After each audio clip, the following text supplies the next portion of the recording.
بسم الله الرحمن الرحیم.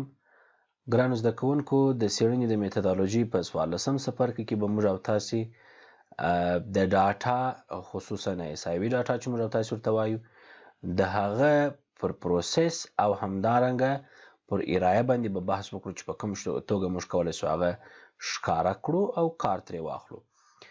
نو په دغه پار باندې موږ او تاسې ځینې موضوع به په نوموړي درس کې زده کړو. یو دا دی چې ډاټا په کوم توګه په کمي ډاټا پروسس کیږي، د هغه سره سمدستي به موږ کیفي ډاټا هم وګورو څنګه کیږي، ډاټا انالایزینګ دی، او په ټیبلونو یا ګرافونو یا ډایګرامونو یا چارټونو کې کوم توګه موږ او تاسې ښکاره کولی شو.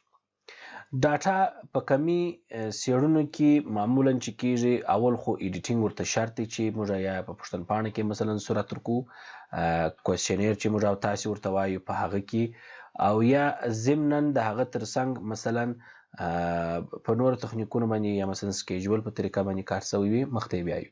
وخت چې دا ایډیټ سي، معلومداره ده چې موږ به بعضې پوښتنو ته چې پوښتنپاڼه کې راغلي د سافټویر چونکې سافټویر لکه مثلا که زه یاد کړم SPSS یاد کړم، مثلا اموس یاد کړم، مثلا ایویوز یاد کړم، یا مثلا سټاټا یاد کړم، مټلاب یاد کړم او داسې وغیره نور ډېر شته چې هغوی د کوډ ژبه مني.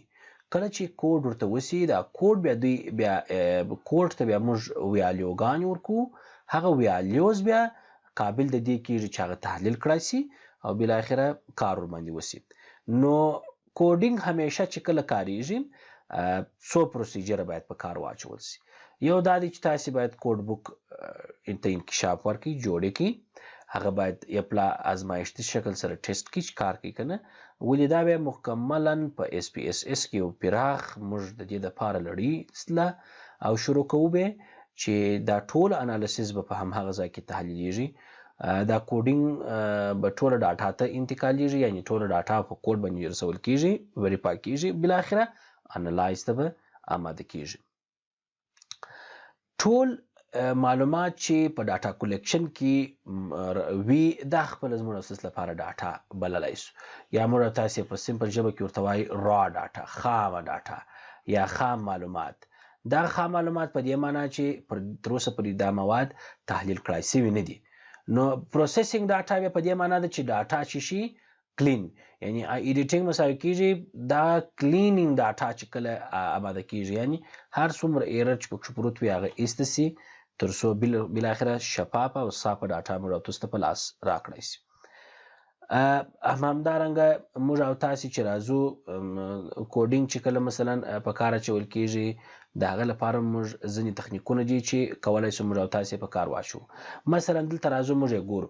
یو دا دی چې د کمي یا کیټګوریکل ریسپانس لپاره کوډ کارو. د مثال په توګه سوال سوی وي د جنسیت په تعلق باندې، د جنسیت په تعلق سوال سوی، یا مثلا موږ ورته وایو چې جینډر په انګلیسي کې ورته کاریږي.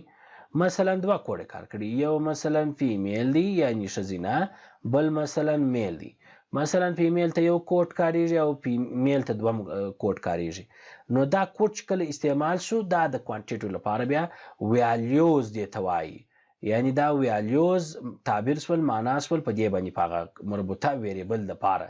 بیا دا انټري کیږي په ډاټا انټري کې، اړوند سافټویر کې د خیره چې هلته وسول، بیا نو آماده کیږي، دا هر څه خپل تحلیل ته راوځي.